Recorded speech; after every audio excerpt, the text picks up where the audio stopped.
Assalamualaikum warahmatullahi wabarakatuh. Innal hamdalillah nahmaduhu wa nasta'inuhu wa nastaghfiruh wa na'udzu billahi min shururi anfusina wa min sayyiati a'malina may yahdihillahu fala mudilla lahu wa la yudlilhu fala hadiya lahu. Asyhadu an la ilaha illallah wahdahu la syarika lah wa asyhadu anna sayyidana Muhammadan abduhu wa rasuluh. Allahumma salli wa sallim ala sayyidina Muhammad wa ala alihi wa ashabihi wa man tabi'ahum bi ihsan ila yaumil din. Amma ba'du, para pemirsa yang dimuliakan Allah Subhanahu wa taala, kembali lagi kepada kajian Ramadan yang diselenggarakan oleh tim keagamaan Sekolah Menengah Pertama Islam Al-Azhar 18 Kota Salatiga. Tentu rasa syukur kita panjatkan kepada Allah Subhanahu wa taala karena Allah Subhanahu wa taala masih memberikan kesempatan, maunah inayahnya, serta Allah masih menitipkan iman di hati kita, sehingga pada puasa yang kelima ini, pada hari Selasa 28 April 2020 atau 5 Ramadan 1441 Hijriah, kita bisa bersama-sama kembali untuk mengkaji ilmu kitab Alal atau Ta'lim Ta'lim.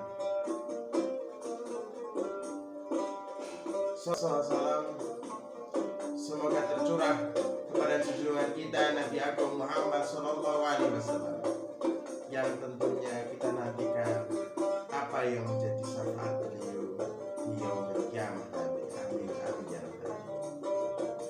Para pemirsa yang dimuliakan oleh Allah Subhanahu wa taala, dan khususnya bagi seluruh siswa-siswi SMP Islam Al-Azhar 18 Kota Salatiga, sebelum kajian saya mulai, sedikit ada informasi tambahan. Yang pertama adalah kami mohon untuk platform Google Form yang telah dibagikan kepada teman-teman semua harap diisi setiap hari, dan pengisiannya itu antara jam 8 hingga jam 12 malam, atau sehabis raweh atau sehabis tadarus Al-Quran. Karena itu pengisian Google Form ini waktu itu ada, jadi akan ditampilkan kapan kalian mengisi platform itu. Kalau kamu mengisi jam 8 pagi, tentu kegiatan yang lain belum tentu kau lakukan, dan bisa jadi berbohong, dan berbohong itu adalah dosa dan merusak pahala puasa. Untuk itu isilah platform itu setelah kegiatan puasa Ramadan ini.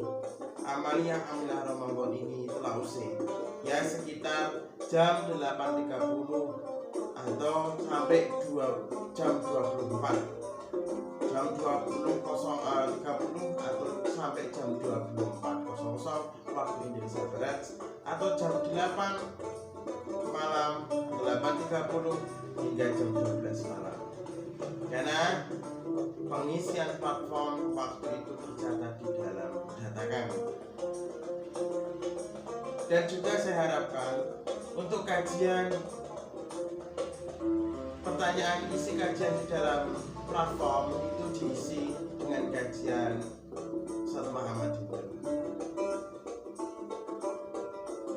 Laksanakan amalia dengan penuh keikhlasan, laksanakan amalia dengan penuh kegembiraan, laksanakan amalia sebagai rasa mencintai Islam, mencintai bulan Ramadan, dan mengamalkan dengan niatan untuk mencari ridha Allah Subhanahu wa taala, mendekatkan diri kepada Allah Subhanahu wa taala.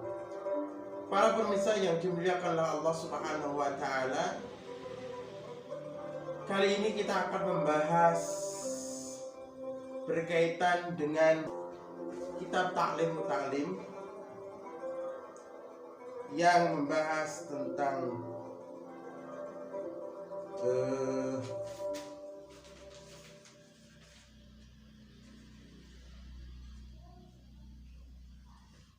janganlah banyak berbicara. Bait ini ada pada bait yang ke-14 dan seterusnya. Para pemirsa yang dimuliakan Allah Subhanahu wa taala, di dalam bait tersebut tertulis, "Idza tamma aqlul mar'i qalla kalamuhu wa akin bihumkil mar'i in kana mukthiran." Bila sempurna akal seseorang yang cerdas, maka sedikitlah bicaranya, dan yang menyatakan bodohnya orang yaitu banyak bicara.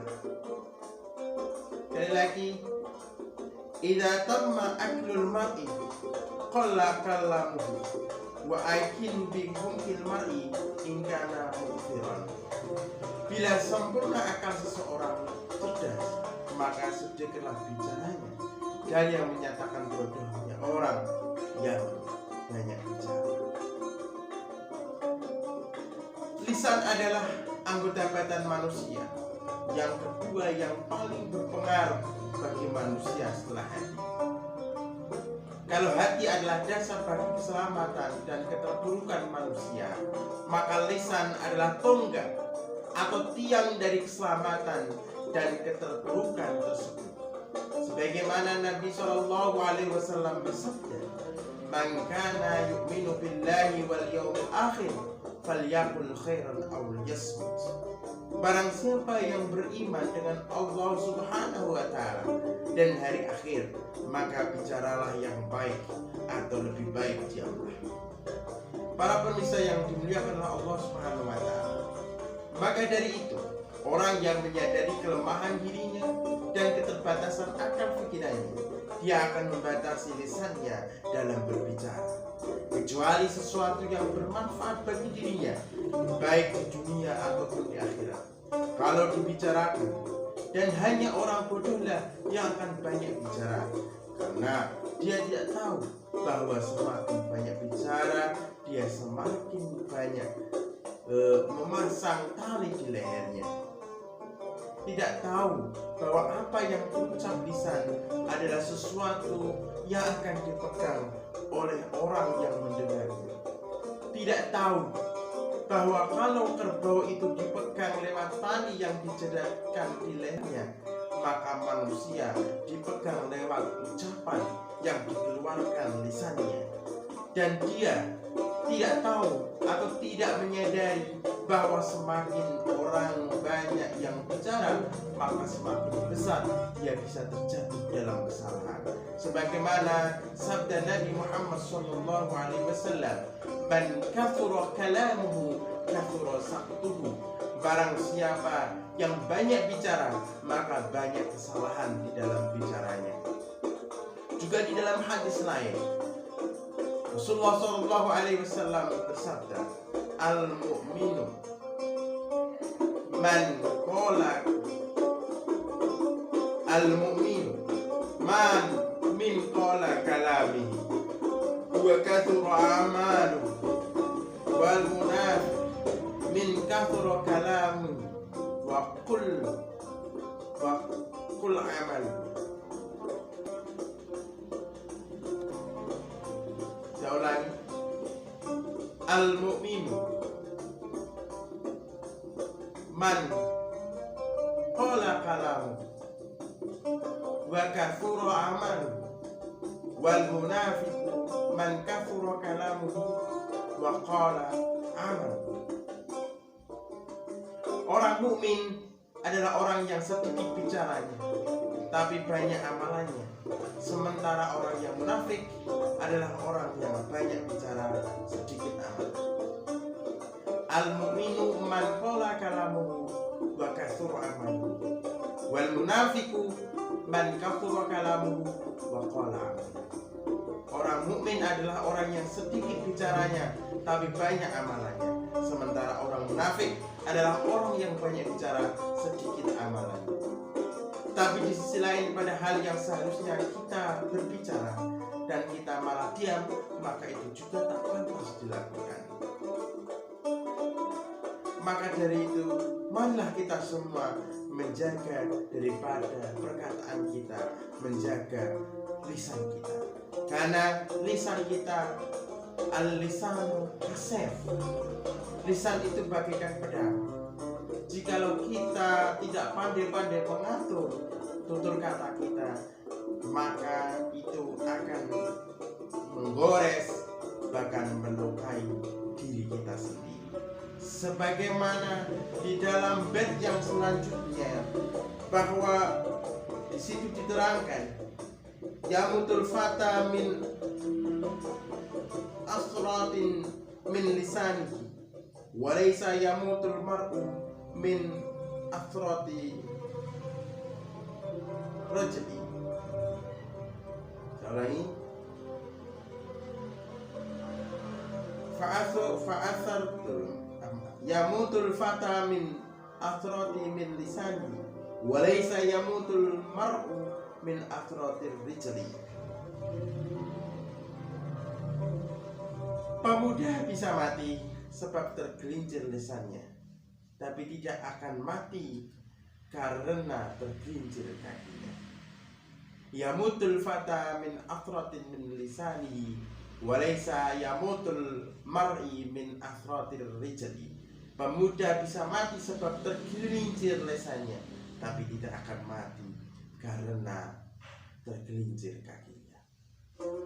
Dan bait selanjutnya, bait yang ke-16, akhratuhu min fayhi tarbi bi ra'si wa akhratuhu bir rijli tabra 'ala al-mahd. Tergelincirnya mulut bisa melenyapkan kepalanya, sementara tergelincirnya kaki akan sembuh kemudian. Lisan atau mulut bagaikan pedang yang tajam. Bila digunakan dengan benar, dengan hati-hati, maka akan sangat bermanfaat bagi kehidupan manusia secara umum. Tapi bila tidak hati-hati menggunakannya di dalam tutur katanya, maka akan mengiris pemegangnya, melukai pemegangnya, atau orang lain yang mestinya tidak boleh diiris ataupun dilukai. Maka dari itu, bahaya yang ditimbulkan mulut atau lisan ini lebih besar pengaruhnya daripada bahaya yang ditimbulkan oleh anggota badan lain.